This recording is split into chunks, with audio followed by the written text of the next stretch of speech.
Live from Studio 7E in Rockefeller Center, this is News for New York.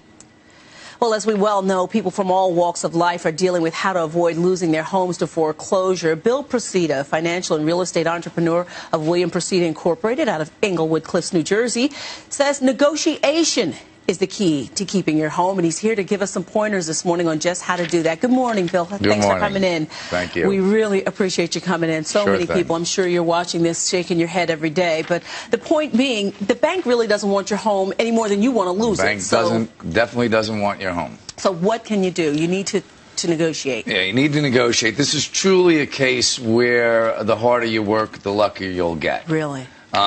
There's lots of help out there. You go on the HOPE website, HUD, FHA. There is assistance out there. What you've got to do is just get aggressive, and you've got to be responsive. Most people don't even respond to their bank. When the bank contacts you, you must keep talking to them. Okay? And the idea is you don't want just a voice on the other end of the line. Your best advice is to go to your local branch and talk to the guy you've been talking to behind that. To the extent you can, you got to start getting a rapport with the servicer. You have to remember, the person that you're talking to is sitting on a headset. Could be in Texas, could be in India. Okay?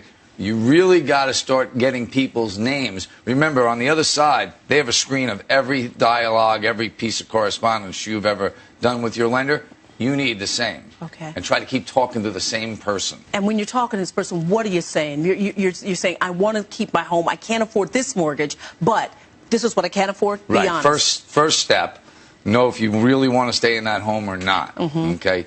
If you don't want to stay in the home, talk to the bank, negotiate a deed in lieu. You're giving them a deed, but one thing. If the value of the house is less than the mortgage, they could come back after you. So you must get what's called the deficiency waived. Okay. So you give them the deed and you get the deficiency waived. If you want to stay in the house, get real with yourself. You've really got to know your income. You really, more importantly, got to know your expenses. Right. And you got to be living within your means. And then you can start negotiating with the bank. Know what your house is really worth. Don't talk to one broker. Talk to three. Get a real handle on what your house is worth. The more armed and equipped you are, the better off you're going to do with your lender. Everybody's going to lose a little bit here, but in the long run, right? Long run, look, over 100 years, real estate goes like this. So, you know, when it peaks, it's because there's too many people getting too much money. And when it drops, it's because there's too little money. Right. So there's a big difference between the perceived, which is either everybody thinks it's valuable or not. Real estate was never that great, and it was never that bad as it is today. So hold on, okay? If you really want to stay in that house 10 years, you're going to get your equity back eventually.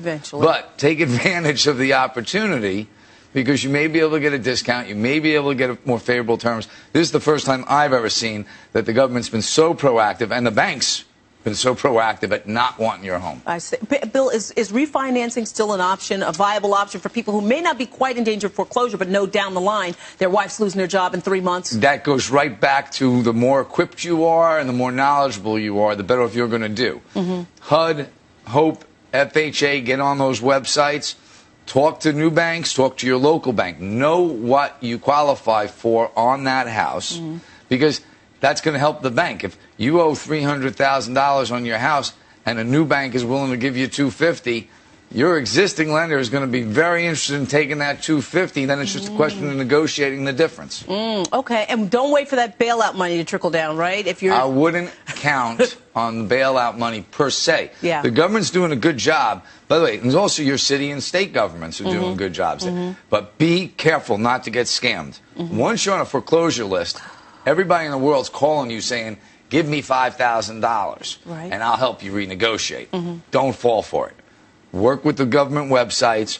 Work yourself. This is a self-help environment. The harder you work, the luckier you will get. Well, we sure appreciate your help. Bill Procida, appreciate it. A lot My of folks pleasure. out there listening to this one, I'm sure. My pleasure. All right, sir. Thank you very much for coming in. And